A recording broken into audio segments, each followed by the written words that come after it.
요 근처에 요양병원에 계신 어머님 뵈러 제가 일주일에 한 2번은 꼭 가려고 마음을 먹어요. 아무리 바빠도. 최근에 또 허리가 아파서 운전하면 허리가 너무 아프니까 대수는 잘 안 타려고 하는데, 그래도 어머님 뵈려고 꼭 가죠. 가면 길게 안 있고 오는데도 어쨌든 얼굴 보고, 또 어머님 몸에 이렇게 피부가 안 좋으셔서 약도 좀 발라드리고 운동도 시켜드리고 또 얼굴 보여주고. 근데 치매가 있으셔서 제가 매번 간 거를 까먹으세요. 첫 마디가 항상 이렇게 말씀하세요. 야야, 웬일이냐. 그러니까 약간 지금까지 매주 간 공이 없어지는 것 같아요. 누님들이 한 번씩 전화 오는데 매일 이상한 얘기 하시는 것 같아요.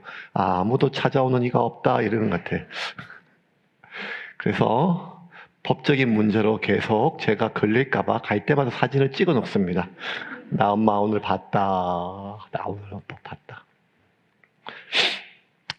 어머니 집에 모실 때는 뭐 좀 힘든 것도 있고 또 어려운 것도 있었는데, 어머니 이제 병원에 가 계시니까 또 죄송한 마음도 있고 또 편한 것도 있죠.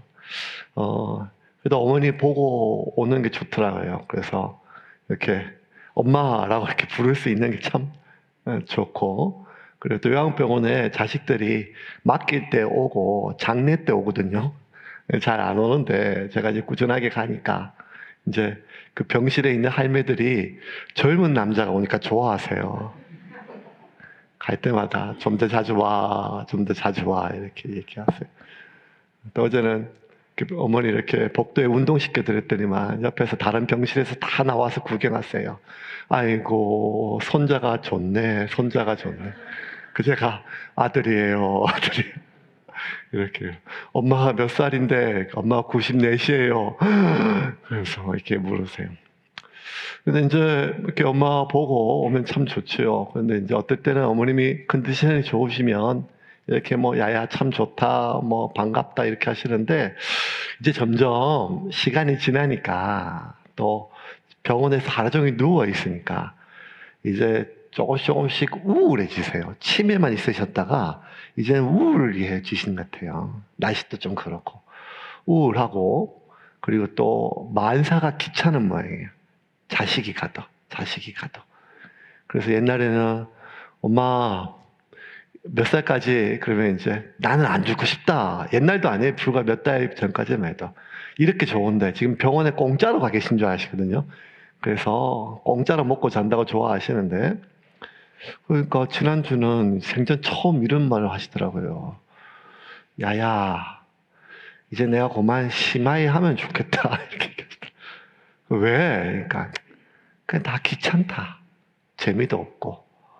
근데 그게 진심이세요. 이렇게 아주 장마 때 가끔씩 이렇게 해가 비치듯이 치매 중간에 가끔씩 맑은 정신이 있을 때가 있거든요. 그때 한번 진짜 속 얘기가 나오시는데, 치매 때는 잘 모르시지만 맑은 정신이 들면 하루 종일 이렇게 누워서 그냥 있는 게, 또 죽음을 기다리는 게 이제는 싫으신 모양이에요. 그리고 이제 그런 날은 이제 20분이면 차 타고 오는데, 그 20분 차 타고 오는 그 길에 운전하면서 제가 여러 가지 생각이 들어요.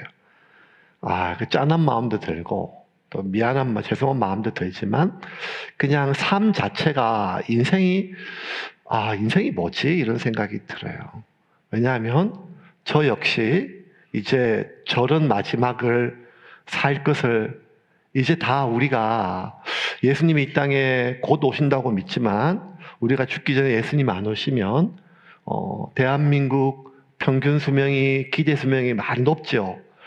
근데 또 하나 대한민국이 높은 게 뭔가 하면, 마지막 노년에 건강 수명 말고 병들어서 죽음까지 기다리는 기간을 한 9년 본대요, 9년. 그러니까 미국 같은 경우는 1, 2년. 왜냐하면 병원 가기가 하도 어려우니까 빨리 돌아가시고, 한국은 돌아가실만 하면 살려놓고, 돌아가시만 하면 살려놓고, 이러니까 또 시골에서도 데이케어 센터에서 자식들보다 너무너무 잘 돌본대요. 왜냐하면 할머니 한 분 돌아가시면 매달 150만 원이 주니까, 돌아가시려면 살려놓고, 돌아가시면 살려놓고, 그렇게 하신대요. 그래서 나중에 이제 늙고 병들어서 죽음을 기다리는 기간이 9년 정도 된대요. 그런 걸 보면, 야, 사는 게 참 뭐지? 인생이 멀고, 나도 역시 결국 우리가 자다가 하나님 불러가시면 참 좋겠지만, 그거 순교만큼 어려운 것 아니겠습니까? 결국 마지막에는 자식도 또 평생을 함께 살을 섞고 살았던, 마음을 섞고 살았던 부부도 마지막 죽음의 순간에는 혼자잖아요. 홀로 남은 시간이 있을 것이고 그 시간을 이제 견뎌야 할 것인데 삶과 죽음은 무엇인가? 그러니까 저는 이미 한번 겪어보지도 않았는데도 그 인간이 늙음이란 게, 병듦이란 게, 그 죽음의 과정이란 게 이렇게 참 서글프고 쓸쓸한데 이걸 한번 살아보고 나서는 다시 굳이 태어나고 싶겠나 이런 생각이 들어요. 근데 우리가 태어날 때는 그거 모르고 태어나잖아요. 그런데 예수님이 이 땅에 오실 때는 그거 다 알고 오셨거든요. 예수님이 이 땅에 태어나실 때 아기 예수로 태어난 게 아니라 성육신 하신 것은 인간이 태어나고 늙고 병들고 죽는 이 모든 과정을 누구보다 아시는 하나님께서 그걸 알고도 이렇게 태어났다는 것은 그 삶이란 것이 얼마나 고통스럽고 또 참 원망스럽고 쓸쓸하고 고독하고 그 생각이 들 때 어떤 마음이 어제 설교 준비하며 마무리하며 들었는가 하면 예수님께서 마지막 십자가에 달리기 전날 겟세마네 동산에서 내일이면 십자가를 져야 되니까 고통 당하시니까 그날 밤에 땀이 핏방울처럼 떨어지면서 마지막에 하나님께 빌었잖아요. 하나님 십자가 안 지면 좋겠습니다. 다른 방법이 없습니까? 그게 예수님 겁이 나셔서 두려우셔서 정말 예수님이 진심이셨거든요. 그런데 예수님이 십자가에 달리기 전날이 아니라 예수님이 이 땅에 태어나시기 전에 어쩌면 그날이 우리가 기쁘다 구주 오셨느냐 성탄절이라고 기뻐하는 그날 전날 어쩌면 예수님이 겟세마네 동산에서부터 더 처절하게 하나님께 기도하지 않으셨겠어요? 왜냐하면 십자가의 고통이 아무리 큰다 한들 반나절의 고통인데 이 땅에서 나고 늙고 미워하고 미움받고 그렇게 살아가는 시간은 33년의 시간이잖아요. 긴 시간이잖아요. 그러하면 어쩌면 예수님께서 정말 피눈물을 흘리고 기도하는 그 시간은 겟세마네 동산보다는 성탄절 그 전이 아닐까. 이 땅에 육신이 되셔서 오시기 전날이 아닐까 하는 그런 생각을 해봤습니다. 근데 그럼에도 불구하고 예수님은 이 땅에 인간으로 태어나셨습니다.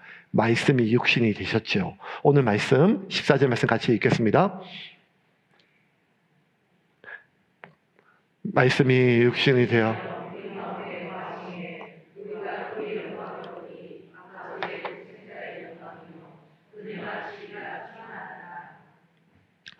말씀이 육신이 되셨어요. 헬라어로 로고스, 말씀, 진리, 하나님 뭐 다 뜻하는 말이에요. 인간이 되셨죠. 인간이 되셨어요. 그리고 우리 가운데 거하셨어요. 그런데 그래요. 이게 참 쉽지 않은 결정이셨어요. 왜냐하면 신이 인간이 된다는 것 자체가 얼마나 힘들겠어요. 그죠? 근데 예수님께서 창조주심에도 불구하고 그냥 성인의 예수님으로 이 땅에 오신 게 아니라 마리아의 자궁에서 수정체부터 시작이 되셨잖아요. 그 모든 과정을 다 겪으셨단 말이에요. 그리고 더 큰 것은 예수님 나고 자라면서 수많은 사람들의 나사렛 예수 이 말은 예수님을 비하하는 말이거든요. 비하하는 말. 네. 나사렛에서 선한 것이 없는데 촌동네 예수 뭐 이런 것이 아니라 어디 백정동네 뭐 이런 것처럼 그냥 예수님을 비하하고 천하게 부르는 나사렛 예수예요. 그러니 예수님은 그 사람들의 그 질이 멸렬한 서로 미워하고 서로 오해하고 질투하고 모욕 주고 경멸 주고 예수님이 이 땅에 34년 동안 어디 무인도에 나셔가지고 33년 동안 그냥 인간을 체험한 게 아니라 그냥 인간들하고 같이 사셨잖아요. 그럼 이게 참 힘든 일이었어요. 왜냐하면 제가 입버릇처럼 하는 말이 인간은 타인과 공존하기가 참 어렵다라고 했잖아요. 인간은 타인과 공존하기가 참 어려워요. 그러니 여러분 이제는요 초등학교에도 학폭위가 열린대요. 학폭위라는 말이 뭔가 하면 뭐 학원폭력위원회 서로 싸워가지고 이렇게 서로 이리 와 손 붙잡아 악수해 안아줘 용서해 뭐 이게 아니라 폭력위원회 법적으로 그래서 퇴학을 시킬 것인지 말 것인지 뭐 이렇게 부모하고 당사자들이 법률자들이 모여가지고 행정가들이 모여서 그렇게 결정하는 것. 초등학교 어쩌면 태어날 때부터 이제는 인간이 타인과 살아가는 게 너무 어려워요. 그렇게 중고등부 학교 가면 이 땅에서 중고등학생이 죽는 사망률 1위가 젊으니까 어리니까 암에 걸리겠어요? 그러면 사고죠. 교통사고. 그런데 이 대한민국의 이 중고등학교 어린아이들의 사망률 1위가 자살 아니겠어요? 그 자살의 이유의 대부분 또래 집단 간의 갈등이에요. 왕따, 은따 많은 것들. 무언가 이 세상의 삶을 한번 펼치기 전에 스스로 삶을 끊어버려야 될 만큼의 갈등과 서로 미워하고 부러워하고 불안해하고 이 모든 과정들이 이미 중고등학교에 그래서 졸업하고 대학 가면 대학 여무에 따라서 대학 위치에 따라서 또 군대 가면 군대에서 의문사 뭐 수많은 인권 뭐 이런 많은 문제들이 있고 직장 가면 직장에서도 사람을 살리는 병원에서조차 간호사들끼리 태운다 뭘 한다 해서 서로 괴롭히고 힘들고 하는 이 많은 일들은 어쩌면 한평생 우리의 모든 삶은 타인과 살아가는 삶이기에 너무 갈등인 거예요. 유일하게 내가 이 사람과 살지 안 살지 결정하는 게 결혼인데 그래서 결혼이 얼마나 심사숙고해요. 당사자만 보는 게 아니라 가문도 봐야 되고 다 봐야 되잖아요. 그렇게 심사숙고해서 사랑해서 이 사람은 안전하다 여겨서 결혼을 했음에도 불구하고 결혼 과정이 또 얼마나 심한 갈등이고 힘들고 어려워요. 제가 주례할 때마다 마지막 주례 끝나고 신랑 신부 양가 부모에게 인사할 때 며느리 한번 안아주세요. 사위 한번 안아주세요. 이제 딸처럼 살겠습니다. 제가 딸입니다. 제가 이 집의 아들입니다. 이렇게 그 진심이에요. 꼭 안아주는 거. 하지만 여러분 딸 같은 며느리가 어디 있어요? 남의 딸은 절대 내 딸이 될 수가 없지요. 이 모든 갈등들이요. 이제는 인생을 다 살아서 그렇게 미워하고 오해하고 원망하는 거 다 덧없다. 의미 없다. 장례 때마다 첫 장례 때, 첫 예배 때 전도서 말씀 전하면서 우리가 죽음 앞에 용서할 게 없다. 늙음 앞에서 우리가 견디지 못할 게 없다. 사랑하며 살자. 용서하며 살자. 이렇게 설교하거든요.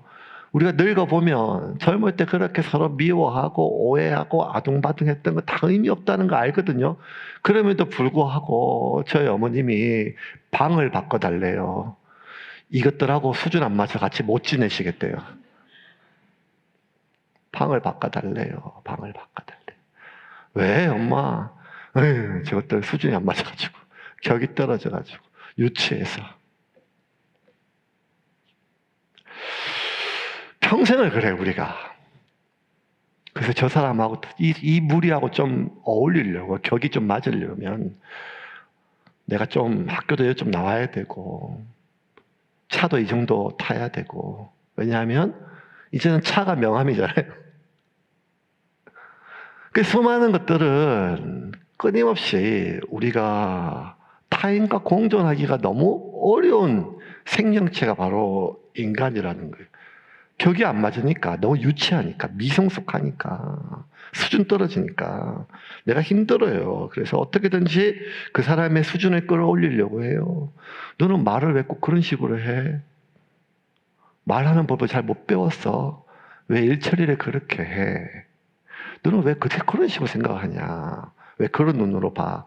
이렇게 노골적으로 그 사람의 격을 좀 끌어올리려고 하기도 하지만 또 은근히 보이지 않게. 왜냐하면 너무 유치하니까요. 너무 수준 떨어지니까요. 그냥 서로 말도 안 섞고 하루 종일 침대에 누워서 그냥 하늘만 쳐다보고 하루 종일 지내도 이 수준 떨어지는 것과 같은 옆 침대에 있기가 싫은 거예요. 내가 마지막 죽는 마당에 철저하게 하루 종일 누가 하나 입둘 데 없고 손둘 데 없어도 같이 지내기가 싫은 그런 것이 인간인 것처럼. 그래서 이 수준 떨어지고 격 떨어지는 것, 그 끌어올리는 방법이 뭔가 하면 제일 쉬운 방법이 비난하는 거예요. 비난하는 거. 네가 얼마나 유치한지, 네가 얼마나 무책임한지, 네가 얼마나 수준이 떨어지는지, 그게 얼마나 남에게 피해가 되는지, 그게 얼마나 나한테 힘든지 비난하는 거예요. 이 비난은요, 네가 얼마나 기준에 비추지 못하는 것, 그 기준, 우리가 같이 살아가기 위해서는 정적으로 나의 기준에 맞춰야 되는데 그 기준에 맞추기 위해서 그걸 끌어올리기 위해서 어쨌든 제일 쉬운 방법은 비난하는 거예요. 네가 이 기준에 맞지 않는다. 그러면 우리가 이 세상을 살아가는 수많은 기준이 있는데 그 기준의 최소한이 뭔가 하면 법이에요. 법. 이 기준은 맞아야 돼요. 이 법, 최소한. 그 법은요. 차를 갈 때, 차선을 옮길 때, 몇 킬로로. 그래야 서로 안 부딪히고, 쌩쌩 자기 인생 가지만 서로 부딪히면, 서로 싸우면, 사고가 나면 다치고 죽으니까 서로 부딪히지 않게 하기 위해서 이 도로에는 50km입니다. 이 도로는 30km입니다. 차선은 지키십시오. 파란불은 타시고 빨간불은 멈추시고 깜빡깜빡거리면 조심하십시오. 법이란 게 최소한이거든요. 그래서 여러분 법은요. 민법, 상법, 형법 이런 것만 있는 게 아니라 여러분 도덕, 윤리, 기준 뭐 이런 것들 다 사실 법이죠. 왜? 내가 그에게 원하는 수준까지 이 사람을 끌어올리기 위한 최소한의 마지막 안전장치가 법입니다. 그래서 그 사람의 내 수준까지 너 나랑 살려면 너 이거는 고쳐야 돼. 이거는 고쳐야 돼. 나랑 살려면 이거는 꼭 고쳐야 돼. 진짜 기를 쓰고 안 고치거든요. 저 지난 30년 동안 결혼하고 26년 동안 혼나거든요. 뭐 혼나는가 하면 불을 잘 안 꺼요. 화장실 갔다 오면 잘 안 끄고 뭐 갔다 오면 안 끄고 저도 그냥 이렇게 하기가 잘 안 꺼요. 지금도 혼나요. 지금도 왜 불을 안 끄냐고 그런데도 잘 안 고쳐져요. 그러면 한결같이 저한테 뭐라고 해요. 그러면 저도 신기해요. 아니 26년을 얘기했는데도 안 고쳐졌으면 한번 포기할 만한데 저 인간은 저게 내가 안 되는구나. 불이 내가 끄자. 이렇게 생각하는 게 합리적인 게 맞잖아요. 근데 27년째도 또 불을 안 꺼서 또 혼나고 해요. 왜냐하면 너 나랑 살려면 불 끄라는 거예요. 불 끄라는 거예요. 세탁기에 양말 집어넣을 때 한 번 더 생각하고 넣으라는 거예요. 뭉쳐서 넣지 말고. 왜? 나랑 살려면 이 정도 수준은 맞춰야 된다는 거예요. 그런데 여러분 그거 쉽지가 않아요. 그 사람들은 제일 먼저 손쉽게 비난하는 법을 택합니다. 그렇게 배웠냐? 부모가 그렇게 가르쳤냐? 왜 눈을 그렇게 뜨냐? 왜 말을 그렇게 하냐? 하나님이 이 땅에 모세를 통해서 법을 주셨어요. 이 법을 통해서 보호받기를 원하셨습니다. 그래서 모세 이후로 예수님까지 1500년 동안 수많은 사람들, 특별히 어쨌든 하나님 앞에 법을 공부하고 말씀을 공부해서 사람들을 좀 수준을 좀 끌어올리고 싶은 사람들이 있었거든요. 종교인들이었어요. 그 종교인들은 지구장창 사람들을 이 모세의 법까지 끌어올리려고 어떤 방법을 선택했는가 하면 제일 손쉬운 방법을 선택했어요. 그게 뭔가 하면 비난이에요. 죄인이다. 정죄했어요. 부정하다. 분리했어요. 돌을 던졌어요. 수치스럽게 만들었어요. 비난했어요. 내쫓았어요. 같이 밥도 안 먹었어요. 그 사람은 부정해요. 겸상할 처지가 안 돼요. 끊임없이 사람들을 자기 수준까지 끌어올리기 위하여 그 종교인이 선택한 방법은 비난한 거예요. 죄인으로, 죄책감으로 정죄하고 그 사람을 내쫓고 부정해서 그 사람과 같이 밥 안 먹고 그 사람과 밥 먹은 사람도 부정하다 그랬어요. 너와 나는 다르다. 너는 이방이고 나는 너와 나이가 피가 다르다. 이게 1500년 동안 주의교차게 종교인들이 썼던 방법이에요. 그래서 그들은 어떻게든지 사람을 좀 끌어올리려고, 수준을 끌어올리려고, 그 미성숙한 사람들, 그 유치한 사람들, 그 어리석은 사람들 좀 끌어올리려고 끊임없이 비난하고 정죄했어요. 예수님이 왔음에도 불구하고. 그래서 예수님 왔을 때 간음하다가 현장에 잡힌 여인을 남자들은 어떻게 도망간지 모르지만 여자를 끌고 왔어요. 그 첫 마디가 뭐였는가 한번 볼까요? 요한복음 18장 33절부터 5절까지 같이 읽겠습니다. 율법 학자들과 바리새파 사람들이 간음을 하다가 잡힌 여자를 끌고 와서 가운데 세워놓고 예수께 말하였다. 선생님, 이 여자가 간음을 하다가 현장에서 잡혔습니다. 모세는 율법에 이런 여자들을 돌로 쳐 죽이라고 우리에게 명령하였습니다. 그런데 선생님은 뭐라고 하시겠습니까? 이런 거 읽을 때라도 좀 다른 사람 말을 들으세요. 같이 얘기해야지. 박자를 맞춰야 되니까. 네. 다시 한번 띄워볼까요? 율법학자 바리새파 사람들 간음을 하다가 잡힌 여자를 끌고 와서 가운데 세워놨어요. 왜요? 수치를 주려고요. 비난을 주려고요. 이 사람을 좀 고쳐볼 생각이 없는 거예요. 정죄하고 수치를 주고 모든 사람들 앞에서. 왜요? 예수님의 방식은 달랐어요. 남편이 여럿인 여자가 있었어요. 그 동네 아무도 그 사람과 상종을 안 해요. 접촉조차 안 해요. 그런데 예수님 그 사람 만났어요. 이야기했어요. 그래서 뭐라고 얘기했는가 하면 너 왜 한낮에 물을 떠느냐고 물었어요. 그리고 그의 중심의 이유를 알았어요. 이 사람이 이렇게 수많은 남편을 갈아치운 것은 욕망 때문에 그런 게 아니라 예배구나. 예배. 네가 하나님이 갈급하구나. 예수님은 그를 정죄하고 비난하기보다 그에게 물어봤어요. 너 왜 그러냐? 그런데 이 종교인들은 그에게 물어보는 것이 아니라 그를 정죄하고 낙인 찍고 비난하였습니다. 주의기차게 무려 1500년 동안. 그 결과 사람들은 그 죄로부터 멀어진 것이 아니라 하나님으로부터 멀어졌어요.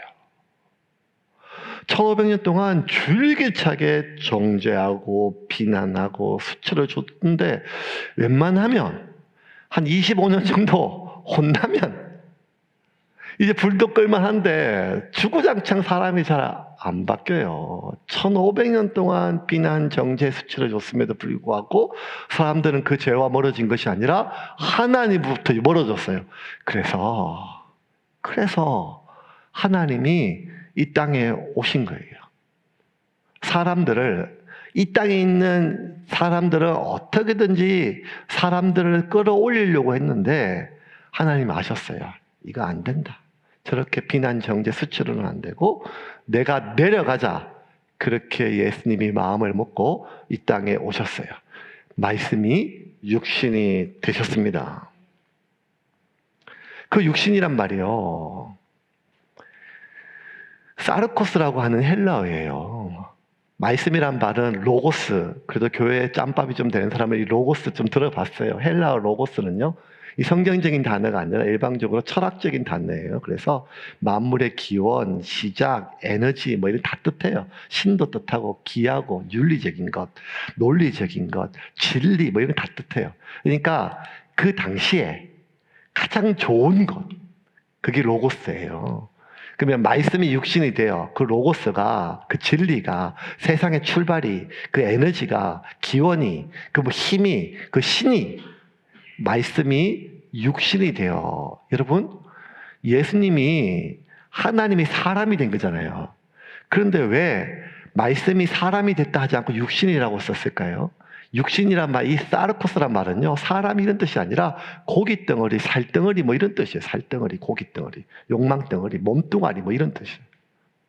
그러니까 그 거룩한 신적인 존재가 사람이 된 게 아니라 가장 원초적인 욕망, 살 덩어리, 욕망 덩어리, 고기 덩어리가 됐다 이 말이에요.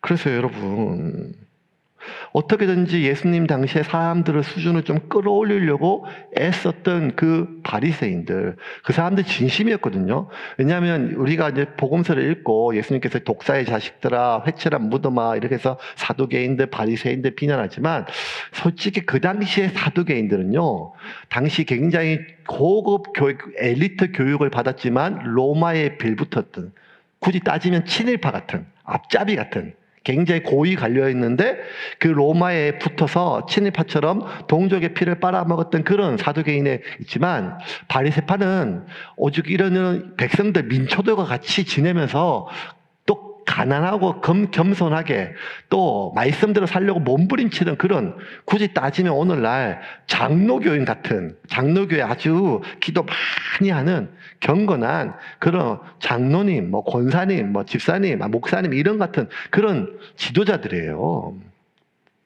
그러니까 이 사람들은 자기 이익이 아니라 어쩌면 사람들을 좀 끌어올리려고 하는 애쓰는 사람들이에요. 그러면 어떻게든지 이렇게 이 바리새인들이 종교인 눈을 봤을 때는요, 하나님 거룩하고 하나님의 자녀임에도 불구하고 저렇게 자기 몸뚱아리로 먹고 살려고 자기 몸을 버리고 하는 그런 창기들은요, 그냥 살덩어리로 봤어요. 죄인으로. 그래서 여러분, 성경에 보면요, 창기란 단어가 아니라 대부분 죄인이란 단어로 나와요. 성경에 복음서에 나오는 죄인은 몸을 팔아서 먹고 사는 여인을 뜻해요. 그러니까 이 바리새인들의 눈에, 종교인 눈을 봤을 때는요, 먹고 살려고 자신의 몸을 파는 사람은 사람으로 안 보이고 그냥 죄덩어리, 욕망덩어리, 살덩어리라는 거예요. 몸덩어리라는 거예요. 이 바리새인 눈을 봤을 때는요, 지가 돈에 한장해가지고 동족의 피를 뽑아먹고 사는 저 세리들은요, 돈에 한장한 돈벌레, 욕망덩어리, 저거는 인간이 아니고 살덩어리라는 거예요. 살덩어리. 사르코스라는 거예요. 사르코스. 그런데 그 욕망덩어리, 몸뚱아리, 살덩어리, 사르코스들과 말도 섞으면 안 되고 밥도 먹으면 안 되고 접촉해서도 안 되는데, 예수님이라는 사람이 나타나가지고 그 욕망덩어리, 죄덩어리, 살덩어리, 그 사르코스들과 창기들과 세리들과 같이 밥을 먹어요. 밥 먹을 때마다 빠지지 않고 나오는 그 포도주에 거하게 취해가지고 창기들과 히히덕거리고 웃고 이야기하고 유쾌한 시간을 보내는 그 예수가 견딜 수가 없는 거예요. 저거는 뭐지? 우리가 이거 한번 고쳐보려고, 저거 계몽해보려고, 저거 한번 훈계하고 교육하고 훈육하고 어떻게든 이 죄를 끊고, 술 끊어야죠, 담배 끊어야죠, 도박 끊어야 되죠, 마약 끊어야 되죠. 끊어야 인간 되니까. 그래서 그게 얼마나 위험한지 정죄하고 단죄하고, 그래서 그 더러운 삶에서 좀 구해보려고 애쓰고 있는데, 저 예수라고 하는 인간이 그 사람들의 죄를 용납하는 거예요. 같이 먹으니까요, 접촉하니까요, 웃고 떠드니까, 즐거워하니까요. 아, 이걸 못 견뎠어요. 그래서 예수를 보고 뭐라고 불렀는가 하면, 저 죄인들과 창기들과 먹고 마시고 탐하는 저 술꾼, 이렇게 불렀어요. 마태복음 11장 19절 같이 읽겠습니다. 인자가 와서 먹고 마시니 사람들이 말했다. 저 사람을 봐. 탐욕이 많은 사람이야. 저 사람은 술꾼이야. 세리와 죄인의 친구야. 그러나 지혜는 그 행한 일 때문에 옳다는 것이 증명된다. 이게 너무너무 힘들었어요. 저것들을 죄를 끊게 만들어야 되는데 그 죄를 용납하니까요. 더 악화시키니까요. 왜냐하면 저 예수라고 하는 인간은 사람들을 그 죄로부터 분리시키는 것이 아니라, 그냥 저 사람들을 좀 이해하고 공감하는 게 아니라 그냥 저런 부류의 인간들과 똑같아 보였어요. 그냥 즐기는 것처럼 보였으니까. 맞죠? 정확하게 봤어요. 왜? 예수님은 인간이 되신 게 아니라 육신이 되셨어요. 예수님은 사람이 된 게 아니라 육신이 되셨어요. 사르코스, 살덩어리, 고기 덩어리, 욕망 덩어리가 되셨기 때문입니다. 왜 말씀이 육신이 되셨을까요? 하나밖에 없습니다. 그것은 우리와 같아지고 우리 가운데 거하시기 위함입니다. 말씀이 육신이 되어 우리 가운데 거하심에, 말씀이 육신이 되어 우리를 교화시키고 감화시키고 우리를 훈육하고 우리를 업그레이드 시키는 게 아니라 말씀이 육신이 되어 우리 가운데 거하셨다는 거예요. 그래서 여러분, 예수님은요, 우리의 아픔을 이해하시기 위해서 인간이 되신 게 아니에요. 그 차원이 아니에요. 예수님은 우리의 고통을, 우리의 연약함을 공감하시기 위해서 인간이 되신 거 맞죠? 근데 그 차원이 아니에요. 예수님은 우리 가운데 거하시기 위해서 오셨다는 거예요. 우리가 같이 살려고. 선교사님들 보면 참 귀하죠. 다음 주 우리 선교주일이라서 선교사님하고 또 간증도 듣고 말씀도 듣는데요. 이제 한국이 잘 살고 문명국이 돼가지고요. 선진국이 되어서 한국에서 살다가 외국 가면 불편한 게 참 많아요. 근데 선교지 대부분이 이렇게 개발도상국이 많잖아요. 뭐부터 먹고 자고 입는 거 다 불편해요. 외국이라 그런 게 아니라 그러니까. 그래서 특별히 제일 어려운 게 자녀 교육이죠. 자녀 교육. 나는 내가 선택해서 이 나라에 왔지만 내 자식은 그게 아니잖아요. 그냥 나한테 태어나서 그렇잖아요. 그래서 상당수의 선교사님들이 그 나라의 수도에 좀 머물고 사역지는 따로, 그래서 그 선교사님이 왔다 갔다 하거나 아니면 사역하러 내려가는 경우가 많아요. 이걸 비난할 수는 없어요. 이것도 귀한 거니까요. 그것도 참 큰 결심이 필요한 거니까요. 그런데 어떤 선교사님은요, 굳이 그 오지로 전기도 없고 뭐 아무것도 없는데 가서 애들을 현지인 학교에 보내고, 그리고 말 하나 통하지 않는 그 땅에서 같이 먹고 자고 그냥 그렇게 살아가는 선교사님들이 계세요. 그런 분들이 얼마나 귀해요. 다음 주는 문선교사님 그런 분이잖아요. 세운교회가 처음부터 이렇게 후원했던 조이풀 교회, 필리핀에 있는 교회. 20년 전에 그 교회 제가 처음 만났을 때 그 헬레나 선교사님이라고 하는 그때도 할머니 선교사님이었어요. 나중에 그분 보고 깜짝 놀랐어요. 지금 살아계시면 이제 몇 년 전에 소천하 순교하셨는데 지금 90이 훨씬 넘은 나이신데 그 나이인데도 이화여대 메이킨 올해요한 킹카셨대요. 그 나이에. 좋은 집안 명문가의 자녀예요. 그런데 필리핀 가서 필리핀 사람과 결혼하고 그 남편 죽자 오지로 가셔가지고 거기서 필리핀 사람들 복음 전하고 자기 아들 삼고, 아들 진짜 아들로, 그래서 양자 삼아서 그 아들 목사 만들고. 그 조이풀 교회 가면요, 제가 깜짝 놀란 게 뭔가 하면 성도들이요, 그 헬레나 선교사님 목사님인데 패스트 김 목사님, 김 목사 이렇게 안 불러. 전부 뭐라 부르는가 하면 마음이 이렇게 불러요. 더 깜짝 놀란 건요, 그 지역에, 박상한 지역에 목사님들이 많거든요. 똑같은 목사잖아요. 그냥 패스트 김 이렇게 불러야 되는데 뭐라고 하면 그 목사님들도 마음이 이렇게 불러요. 더 기가 막힌 거는요, 교회 주변에 안 믿는 사람들이 많거든요. 그 사람도 지나가다면 헬레나 아니랑 부르고 패스트 김 이렇게 안 부르고 뭐라고 하면 마음이 이렇게 불러요. 아마 조직의 보스 같아요. 왜냐하면 미국의 시칠리아에서 온 마피아들 보면 갓파드, 그래서 아버지 이렇게 부르잖아요. 데브 이렇게 부르는 거죠. 예. 깜짝 놀랐어요. 그냥 마음이에요, 마음이. 왜냐하면요, 내가 태어나기 전부터 여기 와가지고 나하고 자라고 같이 사니까요. 그분 돌아가실 때 이야기 들었어요. 요셉 목사님하고 저하고 나이가 한두 살 차이고 나보다 어리지만 친하고 오래 나갔으니까 연락 와가지고 돌아가시고 제일 먼저 저한테 연락이 왔어요.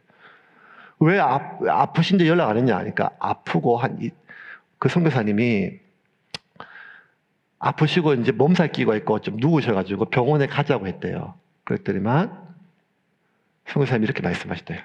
내가 지금 아픈 게 아니고 하나님 날 부르신다. 그리고 3일 앓으시고 소천하셨대요. 도대체 얼마나 기도를 많이 하면 하나님 날 부르신 걸 알까요? 이거 병원에 갈 게 아니다. 이건 아픈 게 아니고 하나님이 나를 부르시는 거래요. 이런 관점도 참 중요한 것 같아요. 이게 아프는 게 아니라 나를 부르시는 거다. 과정이다.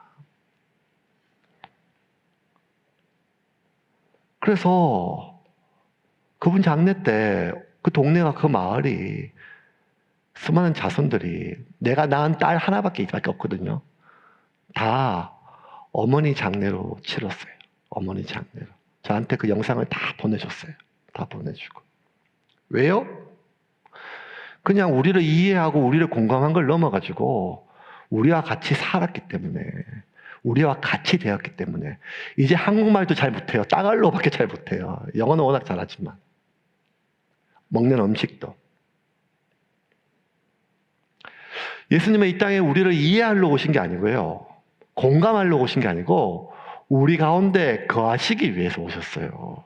14절 같이 한번 읽어볼까요? 같이 읽겠습니다. 말씀이 육신이 되어 우리 가운데 거하심에 우리가 그의 영광을 보니 아버지의 독생자의 영광이요 은혜와 진리가 충만하더라. 여러분 잘 보세요. 말씀이 육신이 되신 이유는 우리가 예수를 믿게 하기 위함이 아니라 우리와 같이 사시려고 오셨다는 거예요. 이게 그냥 우리를 믿게 하려면 하늘에 계신 우리 아버지, 이렇게 우리가 하늘에 계신 우리 아버지 믿잖아, 하나님으로. 그러면 예수를 믿게 하려고 예수님이 이 땅에 육신한 것이 아니라 사르코스 고기 덩어리가 된 게 아니라 예수님은 우리하고 살려고 육신이 되신 거예요. 우리가 예수를 믿고 지옥에 안 가고 천국 가는 거 중요하죠. 그러니까 그 결과죠. 그 결과의 성신의 결과이지, 예수님이 이 땅에 오신 것은 우리가 예수를 믿게 하기 위함이 아니라 예수님이 우리와 같이 살려고 오셨다는 거예요. 그거 하려고. 왜? 같이 슬퍼하고 같이 기뻐하기 위해서.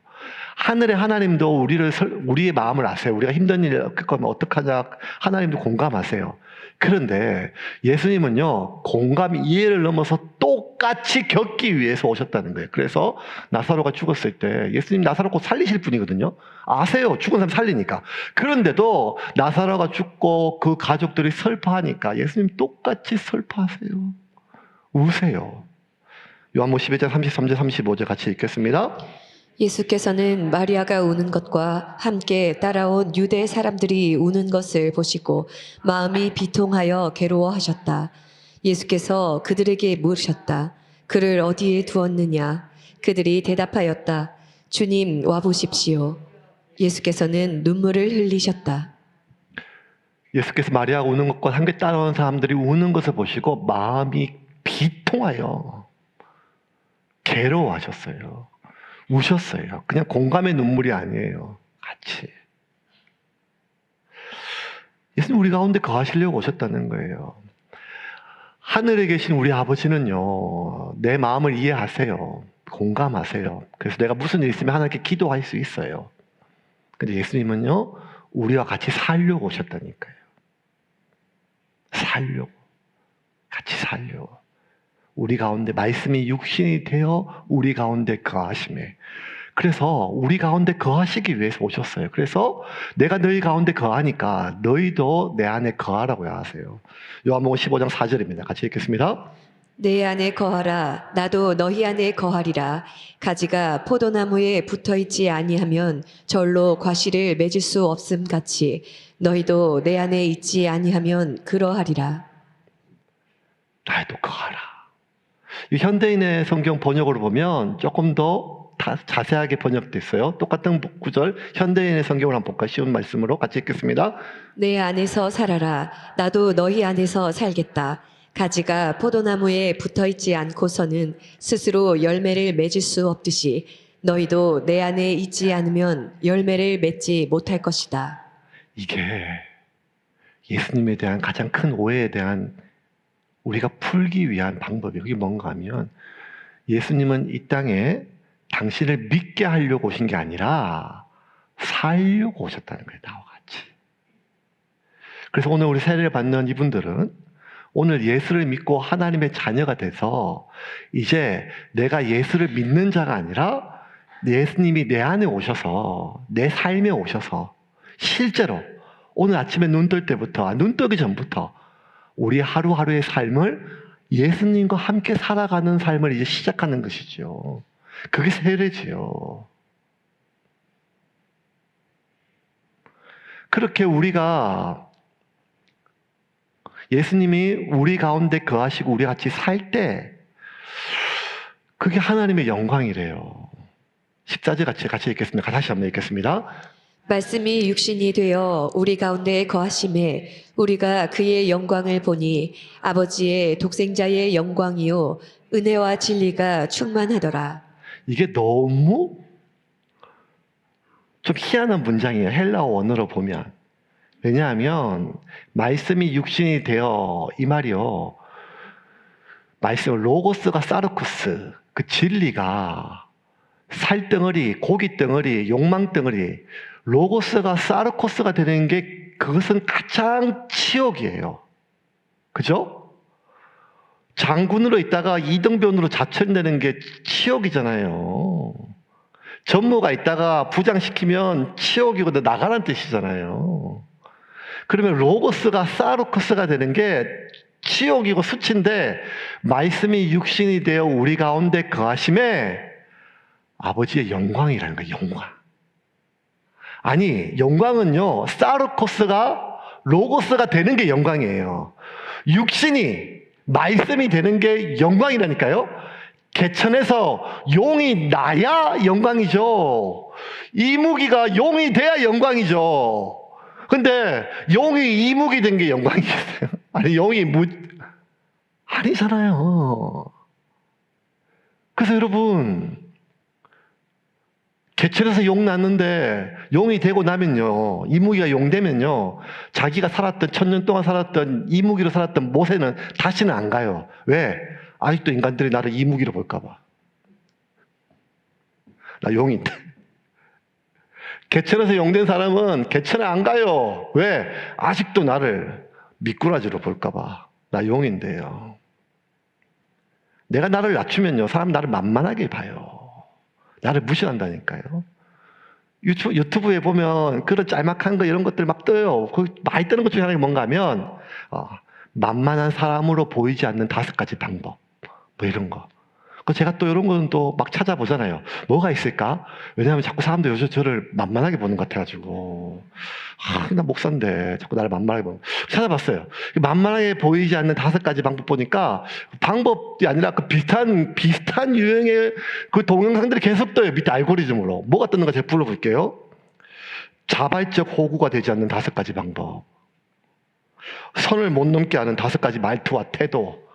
이거 나한테 중요한 거. 선을 자꾸 넘으니까 사람들이 선을 자꾸 넘으니까 뭐가 있는가 보니까 이 말 하지 말아요. 이 말투.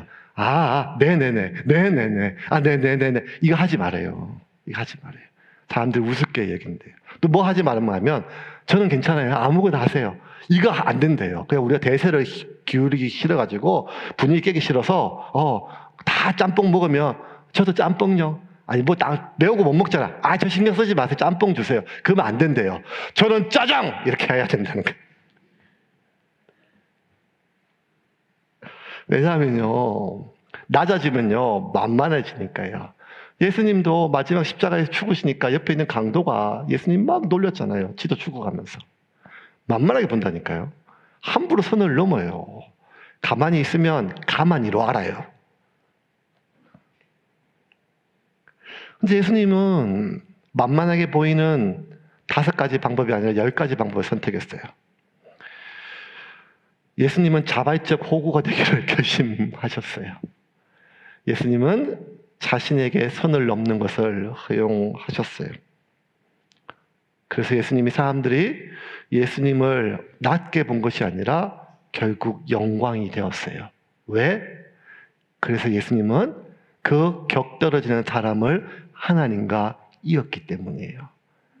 14절 다시 한번 마지막 한 번 더 봅시다. 14절 같이 읽겠습니다. 제가 읽을게요.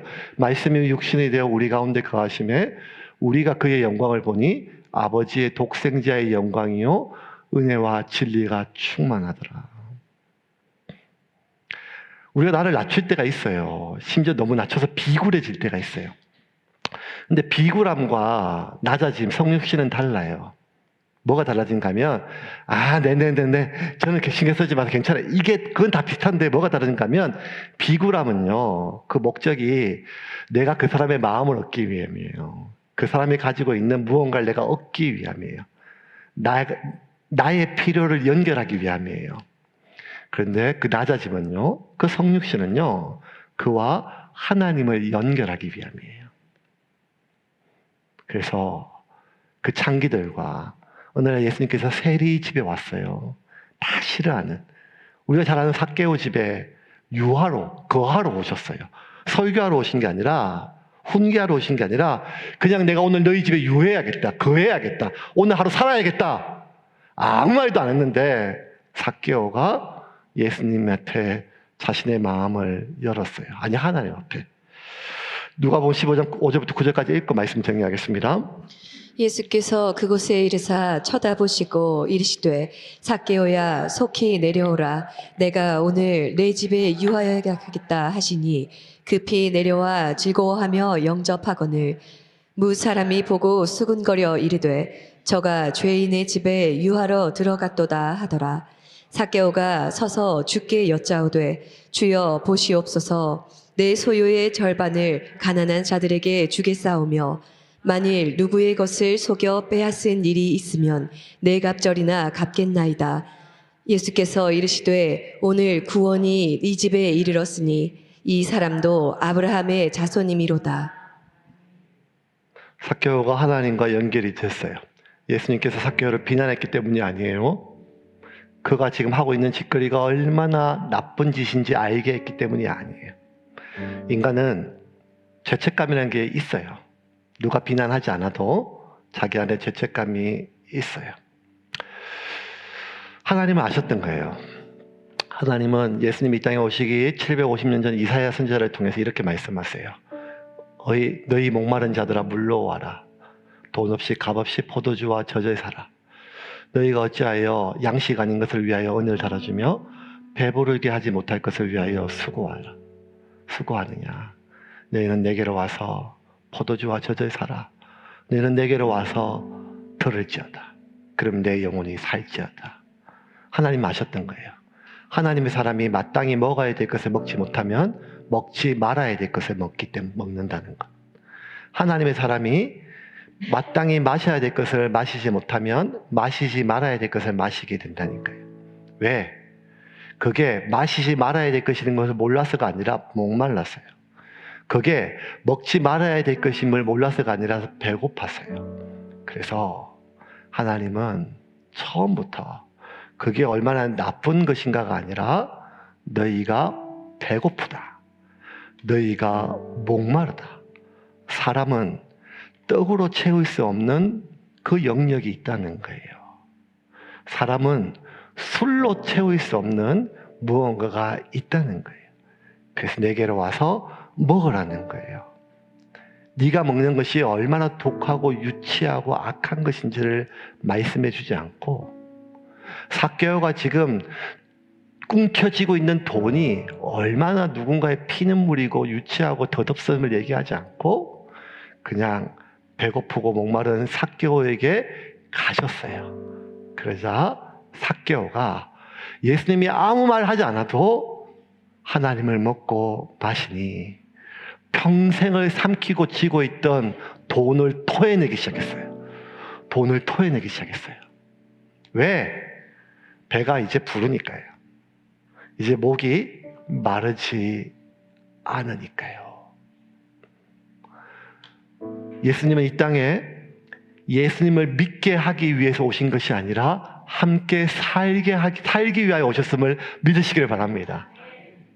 내가 예수님과 함께 살기 위해서는 내가 어느 정도 수준이 되어야 기도할 때마다 예수님 음성이 들리고 예배 드릴 때마다 예수님의 평안함이 오고, 적어도 저 앞에 설교하는 목사만큼, 저기서 앞에서 있는 장로님만큼, 집사님만큼 이게 아니라는 거예요. 우리가 삭개오 같아도, 우리가 창기 같아도 내가 나를 가장 비난하고 있거든요. 내가 나를 가장 비난해요. 나는 나를 아니까요. 나는 내가 어떻게 사는지를 알고, 내가 내 마음은 이렇게 얘기하지만 내 진심이 뭔지를 아니까. 그래서 나는 내가 나를 계속 비난해요. 하지만 그 비난을 멈추고 나에게 찾아오신 주님을 보시라는 거예요. 그럼에도 불구하고 내 안에 예수 그리스도가 계심을 믿으시기를 바랍니다. 그 예수 계심을 의식하며 사시기를 주님의 이름으로 축원합니다. 그리고 그 주님과 함께 살아가는 법을 배우시기를 주님의 이름으로 축원합니다. 그렇게 성육하신 예수님과 함께 살아갈 때 또 하나 기억할 것, 주님이 낮아져서 성육이라서 나에게 오신 것처럼 나 역시 누군가를 끌어올리는 것은 불가능하다니까요.